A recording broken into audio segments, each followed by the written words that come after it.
Hi, my name is Mark Anthony DuBose Jr. I was born July 4th, 1986. I'm going to say thank you for tuning in. Today, we're just going to look at the dogs. It's hot out here. But there's something I want to talk about today, and it's going to come down to having a good conversation with Pete about something that I'm going to start to make a couple videos about that conversation. So these will come afterwards, after I post that video. But it really got me thinking a lot about certain things that I've just come to realize about working with these dogs. And it comes down to this concept of something that I just made a video about on the idea of reading versus living. And there's something about that I want to continue to keep talking about, because I've just noticed there's a big difference here with certain people that I watch and certain people that I pay attention to on them getting a level of, say, results, and others that aren't quite getting that. And it's something that I think is what challenges a lot of us as humans. It just challenges us, because we're staying in this concept of learning all the time. I mean, in reality, our schools are set up that way, from like preschool to all the way until you get a master's or a doctorate degree. We're constantly learning, and we're not really so much as putting in so much application. We're not putting in much action. We're just constantly learning. And in that constant learning stance, you're going to get some good information, but you're really not going to get any said results with life in general if you're not actually putting in action on that knowledge that you've learned. So that's why sometimes reading and learning can really hinder a person, because it just keeps you stuck in it. And sometimes we get a little like demotivated from wanting to do anything until we have all the information. So it's like, once I get everything, once I hear it all, once I got everything figured out, then I'll do something about it. But in reality, that's a limiting concept inside of our brains that are just kind of making us seek more, as opposed to just doing what it is that we know we want and doing more of what it is that we actually are wanting to do. And it's slowing us down and not allowing us to be able to grow into something. We're just staying stuck in, I just want to learn. And I just want to learn, and I just want to learn, and I want to learn, and I want to learn, and I want to learn. I got to read it all, I got to watch it all, I got to study it all, I got to research it all, I got to stay in this learning. But those that I've noticed that actually get any sort of success, especially when it comes down to these dogs, are the ones that have learned. The ones that have read, the ones that were like, I don't know what's going on here, and I want to change something, I want to do something. And those are the, Ophi, let's come back over here with Kai. Those are the ones that we all kind of have this similar thing of, we start to read more, we start to research more, we start to ask more questions, and then we start to try the things out. So this is something that I've just noticed with my own self, with how it is that I kind of view, say, these dogs, is I'm coming at it in the sense of, I'm now starting to become a scientist with them. I'm reading the research, I'm understanding it, and then I start to put the research into, say, application. I'm like, okay, let me test this out. Because there's sometimes if the science is saying, hey, this will come from this. If you do this, this will happen. So I'm like, okay, well, shucks, I got to try that out. Let me go ahead and do that then. So then I do that to see, okay, I was able to replicate that. Because here's the weird thing. If someone's telling me how to do something and I'm not able to get what it is that, say, they're able to replicate, and or not able to get what it is that they're promising I'll be able to get in the end, then I'm going to have to say, what's going on here? And that's the dilemma that I was in, that a lot of people that talk and do stuff very similar to me were also in. They're saying, hey, if you do this with your dog is going to be good. It's going to be nice. You're going to be able to go everywhere, do anything. It's going to be a really nice dog. But a lot of us realize, like, no, actually, it was not really all that great. And things were actually kind of just getting a little bit worse and worse and worse, in the sense of being able to allow the dog to be able to have more freedom. When I say freedom, I'm not talking, I don't know how to explain I'm not even going to speak to the critics right now. I'm just going to speak. But being able to just be with the dog and being able to just do stuff with the dog. And I wasn't able to get that with the said science that was being pushed to me of, this is how you do this and this is how you're going to get it. So then, guys, come here. Ophi. So then I had to start to look at other science projects and science. Ophi, come here. Yeah, you. I don't know what's over there that you want so bad, but we're not going over there. Come here. Oh, I'm leaving now. Come on. There's something over there that she wants, and I just don't want to go over there. So I'm going to get half off topic right now for a moment, because I don't run into issues with like snakes and stuff. And I believe it's because I don't know how to explain this, but I'm going to explain it the best I can. I get these weird senses of like, let's stay out of that. So this is a very remote area here. I'm miles in, and not many people come here, and the places that not many people come, everything starts to show up. So there's a wetlands area down there that's just, it looks scary to me. I don't know how to explain it, but it gives me these bad vibes of stay out of here. And there's other areas I can go where, like, for instance, we'll walk down here that looks scary, but I don't get this weird sense of something's going on. So this is why I believe personally I don't run into weird stuff, because I listen to that sense that says there's something here, let's stay away from here, and I just stay away from it, and I just move on. I'm like, okay, let's go somewhere else, and that's the part where it's like I see the pushback with the dogs, because my senses are getting like kind of scared, kind of nervous, and the dog is misreading me. That's why even back there, she's looking at me like, dude, let's go over there. I can see that you want to go. And I'm like, no, I actually don't want to go over there. This is the main thing that I'm going to say, that the science studies that I'm wanting to see more of with these dogs is them seeing and working off of our, like, say, fear. That's the only way I can say it. Back there, I got a little fearful of, like, there's something in here. I don't know why. I just got that feeling there's something in here, and I'm not trying to have a dead dog today. So I stay away from it. But the dog wants to push at that. But back on topic again. Sorry, I just there's just weird things that I noticed. But down here it's going to look super sketchy. But I haven't really walked in it yet to really get the vibe of it. But we'll just see that we have to start to actually put the research, the learning, the reading into practice. And that's the part that I started to have a dilemma, where someone was saying to me, this is the science, and I wasn't getting what I was wanting. I wasn't able to replicate something that they are stating that I was able to get. So then I had to go into research mode. And that research mode, yeah, this is like super sketchy looking, but it just feels comfortable and good over here. The research that I had to start doing my own research. And then through that research, I had to sit there and continue to keep researching, because I'm like, no, everyone else is saying this is the way, this is how you do it. And then I'm like having to just keep reading and reading and reading and reading and reading. But there's the one thing that pretty much every single person that I know that's, like, say, getting a more fast track way of being able to have more success and the more results with these specific dogs is they went into the action mode of, let's go ahead and do this now. I'm done reading it. I'm done, like, studying it. I'm done trying to keep watching all these videos about it. Now I'm going to do something. And that something is, the best way of doing it is, I would say, is small and steady. Slow and steady. Just do small little things each day. Try little things each day to just see what's going to happen. Because the number one thing to really just do, you would say, you know, my dog is awesome. My dog is great. My dog is perfect. My dog always listens to me. It's just flawless. And there's a test to be able to test that out. Put a flat collar on the dog, take it out to places that you normally go, that you have all this other stuff on your dog, and see what the dog does. Take the dog off leash, call the dog, and see what the dog does. If the dog just completely just runs away from you, sorry, it's getting kind of windy over here. Let's go back this way, guys. I don't know why I just got windy down here for all of a sudden. If the dog just completely just has no cares at all to listen to a single thing, even if you gotta raise your voice a little, you gotta do something, if that dog still just does nothing, things really aren't going as good as you really claimed and thought they were going. So that's the part of me that I started to, like, really learn more about. Kahi, well, you're coming. To learn more about is saying it seemed like things were good, but they actually weren't good. So then I had to start to try out these different ideas, these different concepts of what I want to say is, the only way I can really say it, just straight up, the real science of what it is that I'm trying to be able to get from these dogs. So then the hard part is, there's not like an abundance of it. There's an abundance of, I don't know how to say it other than just using these words and make it straight up. The abundance, the mass majority, like 99%, is like fake science. And when you have all of that, you hear people keep saying that over and over again, and then you hear the real science behind it. You need, like, almost in that way of, I need to find more. I need more. I need more. Before you could feel, a word that I could use here is maybe confident. And come on, guys, you can bring it, girl. No, whatever. Kai, you come on. Ooh, you good? You need more and more, say, success stories. You need more and more reward history. You need more and more people to stand up to say, hey, this works, this is doing something, this is going somewhere, as opposed to the other route where 99% of people are already there. But because this is the thing.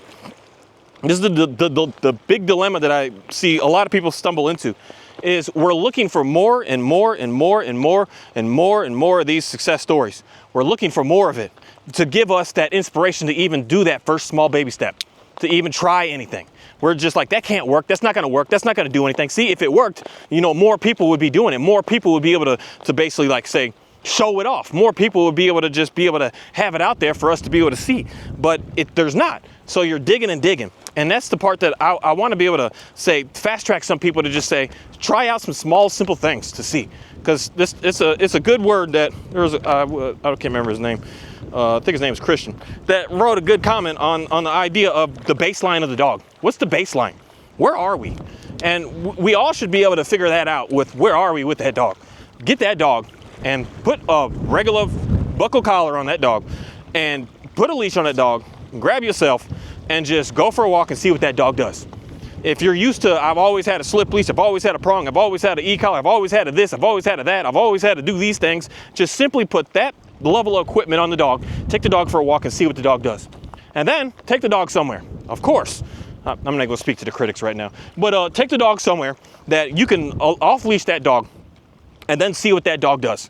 See what kind of communication you need to be able to effectively communicate what is it you're looking for to that dog. So like right here, we'll just see. She might make me a Ophi. What was I? Come here. So you see this is the part here. I like this. Come here. Now Ophi.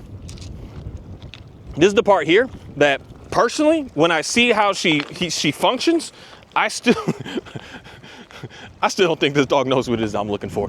But she knows to come to me when I'm walking, when I'm moving. But when I just speak word, this is the hard part with me and my dogs personally. I might have to upgrade that because I don't use language to my dogs. I make hand gestures. So if I say come here, she looks at me like, what do you want? And then if I pat my leg, she instantly runs to me. She just comes on this like she just did back there. She'll just run to me. But if I just look at her, I just say, oh, hey, Ophi, here.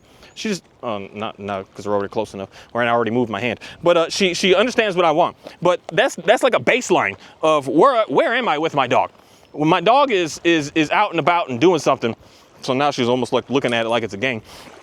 But she's just confused what's going on. I'm always doing new stuff, and I kind of like doing that. But what's the baseline? If you just have your dog right here, like this right now, and she's wanting to go off and do something, and wanting to go off and get into something, wanting to go do something, can you be able to communicate to that dog what is it you're looking for? Or do you need some sort of, I guess the main thing here is a physical contact with that dog to be able to get it to listen to you. And physical contact can be just that flat collar that's on the dog, but physical contact in something of a more stance than just that collar that's on the dog that you have to like do at it. On saying like no to the dog and saying add it. The baseline of where are we? Because everyone can say, you know, my dog is good, my dog is I have the best relationship with my dog, everything is perfect with my dog, but you never really tested that out. You never really like tried it out to see like how things actually are. And that's what I started to do, is I started to test that out to say, hey, what they were telling me that how my dog should be, it's not. It's not acting that way, because even right there, because a classic thing with that when having her come back to me, I could have had an e-collar on her, I could have tapped her and she would have came to me. But that's the thing is, for me personally, I want to be able to use my body to be able to communicate effectively to the dog, not something of there that she basically in reality can't escape. She can escape me if she needs to, if I'm putting her in danger. Like back there, that's the part where I don't want to put her in danger, because I'm just trying to keep my dogs away from snakes and stuff. But I want to be able to, to say the baseline of how, that's how you could test where your relationship is. I could test it with, hey, she's just here and she's hanging out. And I started to realize in reality, all my dogs, except my Border Collie, if I took anything off and I put him in the field and I said, come here. I said, hey, come with me. Hey, walk over here. Hey, stop shooting on that. Hey, out. Hey, stop that. They just looked at me like, buddy, what are you going to do about that? Was basically like, the language that comes to me through them. They just stop and look at me like, what are you going to do about it? Because I would always do something about it. I'd have a leash, I'd have something, I'd have a this. And to me, that's kind of like proven to me that the science of what I was doing wasn't working. Because why should I have to go to or else for something to want to listen to me? And of course, there's going to be the times here and there that, or we got to do what we got to do. Like back there, and I'm telling her, we're not going in that I'll call it the danger zone.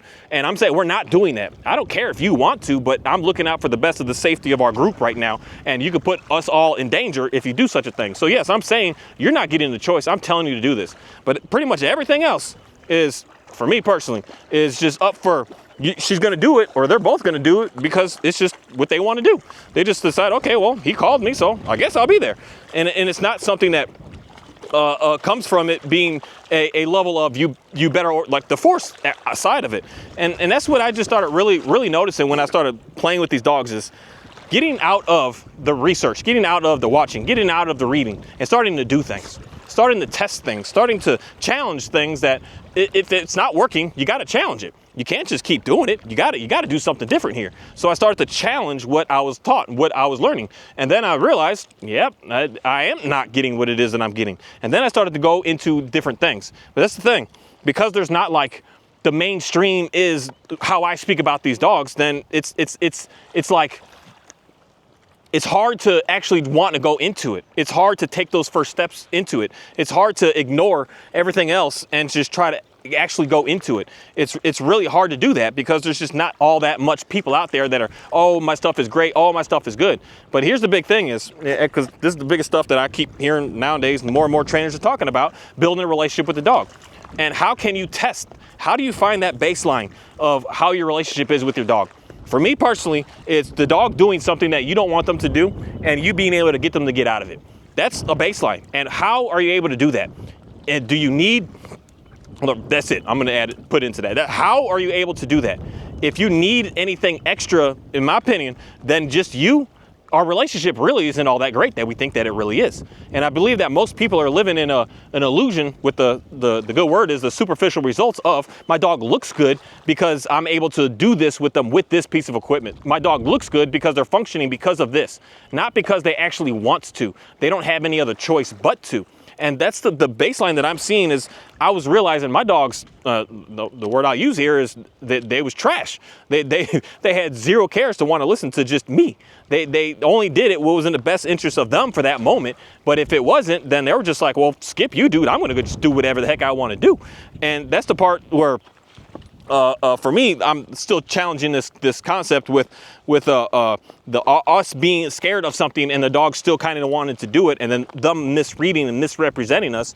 But that's the part of it that is like, how really is your relationship? How's really things going on? Because if things were actually like, say, in a pretty good place, even if you had to call the dog back 8 times, the dog should come back to you. It should be there. It shouldn't start to turn into this game. I see this from a lot of folks. It turns into this chase and running back and forth and just this silly madness of just, it's like, it's going to take you a half hour to get your dog. Some of y'all, if I just took your dog in this place right here and just took the leash off, I mean, we might have to call up animal control and fire department to be able to get the dog back, or just have to give up for it tonight and set traps to try to trap it at night.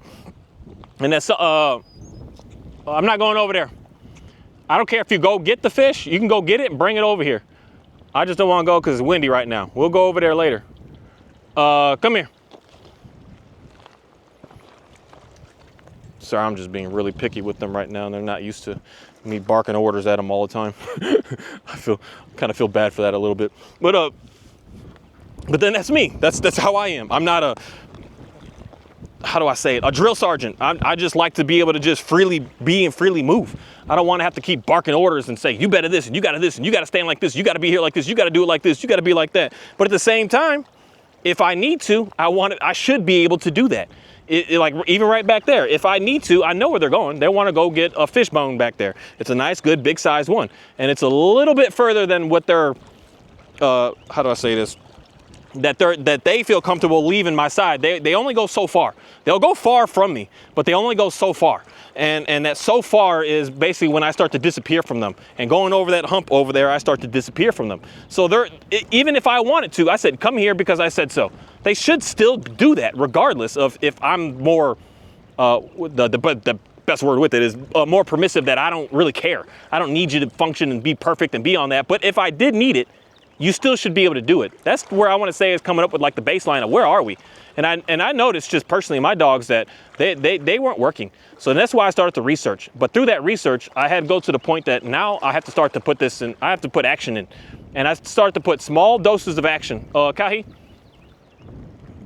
I start to put small doses of action in, and then I start to see things just, I'm sorry, this stuff is just so funny when I see them pull the crap out of the water. But she's digging deep, but you're good. You get it, girl. You get it out of there. Go ahead, girl. Get that out of there. Sorry, sometimes just watching them do stuff is just really funny.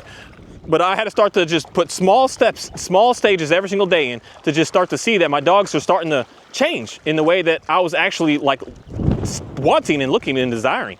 And because the biggest thing is if you're not happy with what's going on with your dog, and you're going by the science that the dog training world is trying to push, there's something weird with that. Because that must mean that it's not real science, because if it was, you should be able to replicate it over and over and over and over and over again. You should be able to take dog, do this, and dog should be good. You should be able to just keep replicating it over and over, but that's not quite what most people are actually, that's not what most people are actually getting in the end. You're getting something that is just, it's very wishy-washy. It's very just 1 minute it's good, the next minute it's like, I don't know what's going on. 1 minute it looks the best, and the next minute it's like, I don't know where I'm going. And that must mean that there's something to be challenged about it. But unfortunately, most people don't like to be challenged with their stuff that they're doing, which I get it, because that's just how we are as humans. But under the table, I can keep on doing what it is that I'm doing. And the big thing that I want to say is, it's okay to do small stages and small steps. Don't just think that I'm just going to do everything overnight. I'm just going to do this. I'm just going to just take the dog out and just let it be free and just see what happens. No, just do small things every day to see what's going on, and start to really just test. Because a lot of us will say this: my dog is so good. My relationship with my dog is so great. Well, test it. Like, in reality, you don't have to prove it to anybody else, but just yourself. Test it. See what happens. Put your dog in the backyard and just let the dog be out there and just see what happens when you call that dog, and see what they do. Take the dog to the place, especially if you're using stuff like corrective collars or anything. Take it off, take the dog for a walk, and see what the dog does. Test it. You just for your own personal story, your own personal life. Not to try to prove anybody or prove anything, but just test it.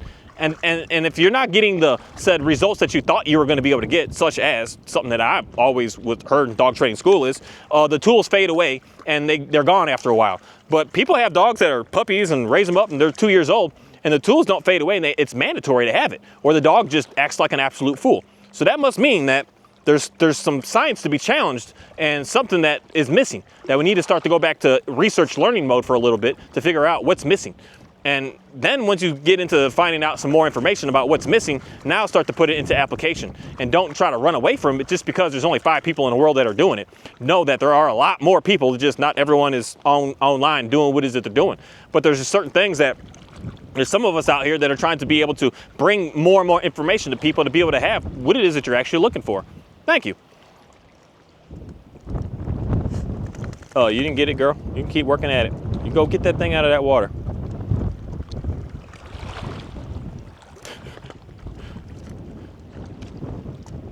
This is the part with just dogs that are just interesting. But in reality, when you just sit down and watch like a 2-3-year-old kid, they do the same type stuff as this. They just do weird things that could just make you laugh and just wonder, like, what the heck's going on here? Really interesting. They're just working so hard to get this stick, as if it's like some special stick. It was enough that Hofi was doing it, and now Kai, he's like, oh, let's double team on that. Let's get that stick out of there. You guys ready to go?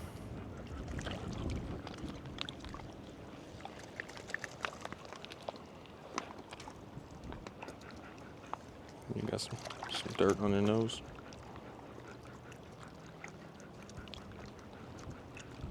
These dogs really are cool animals, and nothing's ever perfect.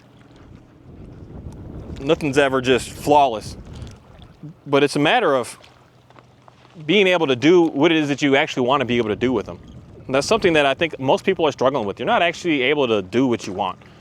And then we just kind of almost give up because they're like, there's nothing else out there. But there are other things out there. And just because it's a smaller group compared to what everyone else is doing doesn't mean that it's not as valid.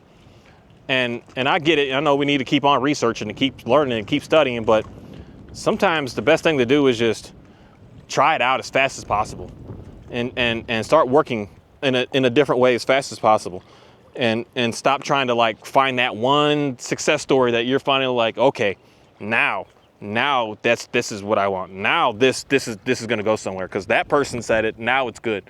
But because in reality, there's so many people on this planet that are doing incredible things with these dogs. For some reason, we don't want to listen to them because we feel like there should be more. Like we got to do more. We got to just have more and more and more, as opposed to just having less. That's the biggest thing that, for me personally, especially, I was doing more, and I got sick and tired of it. I wanted to do less.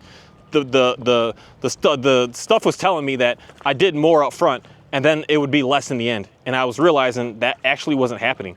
I was doing more in the beginning, and I was still needing more in the end, and more on top of that more in reality. And that was the part that really started to, in reality, just aggravate me. Of like, what the heck is going on here? How do I see that person just walking and being, and I can't even just get my dog to even just be here without this or this or this or this or this. And the moment that I try to take it off, the dog just starts to act a fool again. What's going on? Because to me, that means that there's a failure in the system. There's a failure in the science. And because I should be able to replicate it over and over and over again. And that's something that I would want a lot of people to really just start to think more on.